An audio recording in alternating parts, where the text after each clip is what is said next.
Енді қажылық үш түрі бар. Үлкен қажылық бар, умра қажылық бар, кіші қажылық емес, бәдәл қажылық. Енді ол үлкен қажылық жылына бір рет болады. Ол Құрбан айттың алдында орындалатын қажылық. Ол парыз болған қажылық.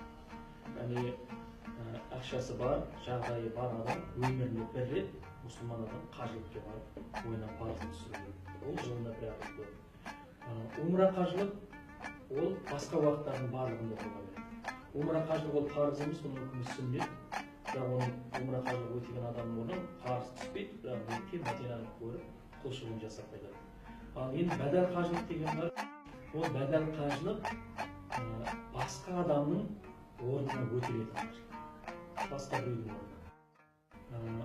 Ол қалай өтеледі? Оны басқа адамның орнына өтетін адам өзінің мойнынан парыз түскен болады. Яғни өзінің мойнынан парыз түспеген адам бәдәл қажылықты орындай алмайды. Мысалы, бір рет қажылыққа барып келген адам, яғни мойнынан парыз түсті. Мысалы, сол кісіні біреудің атынан жіберуге болады. Бірақ ол біреу болған кезде ол аяқ-қолы сау адам болса, дұрыс емес. Аяқ-қолы сау жағдайы бар адам өзі барып келуі керек.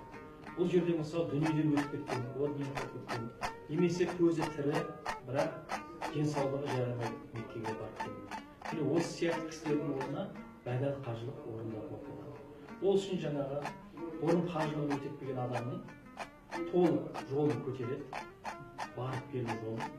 Сөйтіп әлгі адам миқатқа келген кезде ниет етеді, ниет еттім деп, әлгі адамның атын айтып, сол адамның атын ниет етіп, сол қылған қажылығының барлығы сол ол дүниелік болып кеткен адамның атына жазыла береді.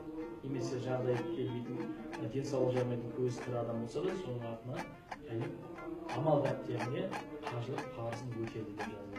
Енді біздің елімізде адамдар сұрақ көп қояды. Мысалы, анау пәленбай рет барып жатыр, ана кісі пәленбай рет барып жатыр. Ол қажылыққа қайта-қайта бара беру әдет болып кетті ме, неге өйту керек деп. Оның жауабы осы. Мысалы, бір рет барып келген адам, ол өз мойнынан парыз түсірді, ол екінші рет барып жатса, мүмкін әкесінің бе, атасының ба, әжесінің бе, сол кісінің атынан барып жатыр. Одан үшінші рет барып жатса, тағы да біреудің атынан барып жатыр. Енді осыны міне шариғатта бәдәл қажылық деп айтады.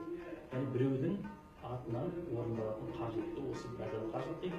Біздің енді көбінесе қажыларымыз көп барады. Көпшілігі осы қайта-қайта бара беруінде сыры осында жатыр. Яғни біреудің атынан қажылық орындалуы.